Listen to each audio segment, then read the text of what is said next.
محبت انسان کی فطرت کا حصہ ہے اور زندگی گزارنے کے لیے شریک سفر کی تلاش بھی ہر انسان کی فطرتی خواہش ہوتی ہے، لیکن بعض اوقات انسان سے بڑی بھول ہو جاتی ہے اور وہ کسی کی ہوس کو اس محبت سمجھ بیٹھتا ہے۔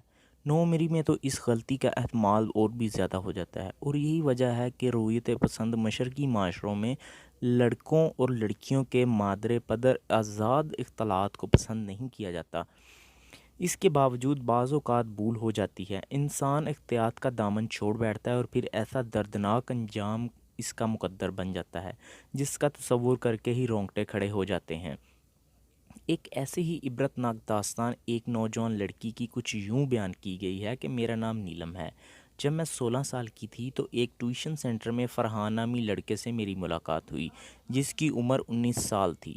وہ بہت ہینڈسم اور لڑکیوں میں بہت مقبول تھا، لیکن میں چونکہ ایک ذہین طالب علم تھی اور ہر وقت اپنی پڑھائی پر توجہ رکھتی تھی، لہٰذا کبھی اس میں دلچسپی نہیں لیتی تھی۔ میری عدم دلچسپی سے کوئی فرق نہیں پڑا کیونکہ وہ میرے پیچھے پڑ گیا تھا۔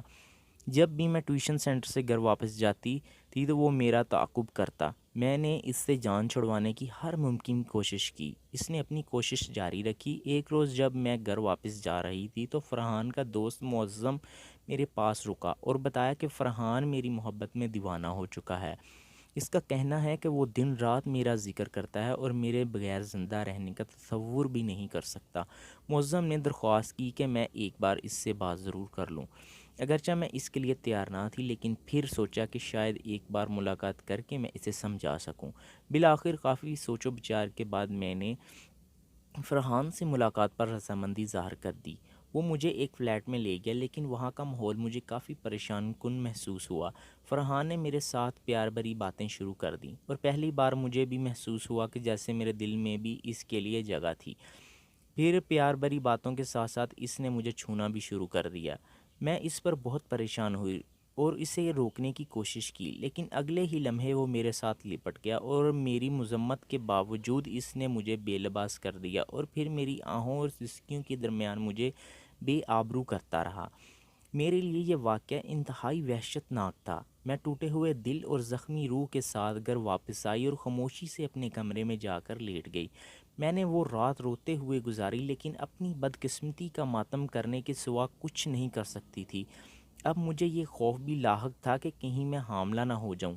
میں خوف کے مارے اپنی والدہ سے اس معاملے کو خفیہ رکھنا چاہتی تھی، لہٰذا مجھے اب مدد کے لیے فرحان ہی نظر آ رہا تھا۔ میں نے فرحان سے رابطہ کیا اور اس نے بتایا کہ وہ ایک نرس کو جانتا ہے جس سے معائنہ کروایا جا سکتا ہے۔ کچھ عرصے بعد اس نے میرا معائنہ کروایا تو پتہ چلا کہ میں حاملہ ہو چکی تھی۔ یہ خبر ہم دونوں کے لیے انتہائی خوفزدہ کر دینے والی تھی۔ نرس نے کہا کہ وہ 2 ماہ بعد اسقاط حمل کا آپریشن کر سکتی ہے۔ اگرچہ میں بہت خوفزدہ تھی، لیکن اب اس کے سوا کوئی چارہ نظر نہیں آ رہا تھا۔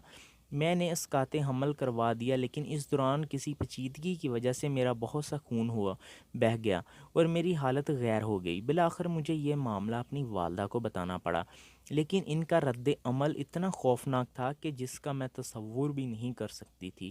انہوں نے میرا تمام سامان اٹھا کر اکٹھا کیا اور گھر سے باہر پھینک دیا۔ مجھے باہر نکال کر انہوں نے گھر کا دروازہ بند کر لیا تھا۔ میں نے بہت فریاد کی، لیکن انہوں نے مجھے ہمیشہ کے لیے چلے جانے کو کہا۔ اب ایک بار پھر میرے لیے فرحان کی مدد مانگنے کے علاوہ کوئی چارہ نہیں تھا۔ وہ مجھے واپس اپنے فلیٹ پر لے گیا۔ میرے لیے اب ایک ہی راستہ تھا کہ فرحان سے شادی کر لوں، لیکن اس کے گھر والے مجھ سے نفرت کرتے تھے۔ صرف اس کی دادی اماں تھی جن کے دل میں میرے لیے نرم گوشہ تھا۔ بالآخر ان کوششوں سے ہماری شادی ہو گئی۔ فرحان کے گھر میں میری زندگی انتہائی تکلیف دہ تھی کیونکہ ہر کوئی مجھ سے نفرت کرتا تھا۔ ایک روز تو اس کے والد اور بھائی نے مجھ پر سخت تشدد کیا اور میرے کپڑے پھاڑ کر گھر سے باہر بھی نکال دیا۔ اس موقع پر ہمسایوں نے مجھے پناہ دی۔ میری تکالیف کا سلسلہ یوں ہی جاری تھا کہ کچھ عرصے بعد میری قسمت نے ساتھ دیا اور میں ایک یونیورسٹی میں داخلہ لینے میں کامیاب ہو گئی۔ میرا تعلیمی ریکارڈ ہمیشہ شاندار رہا تھا اور ایک بار بھی میں نے بہترین تعلیمی کارکردگی کا مظاہرہ شروع کر دیا۔ اس دوران میرے ہاں ایک بیٹی نے بھی جنم لیا۔ یونیورسٹی کی تعلیم مکمل کرنے کے بعد مجھے اسکالرشپ مل گئی اور میں ملک سے باہر تعلیم حاصل کرنے کے لیے چلی گئی۔ میری تعلیم نے میرے لیے دنیا میں سب سے بڑے سہارے کا کام کیا اور اب میں آزاد اور خود مختار عورت کے طور پر زندگی گزار رہی ہوں۔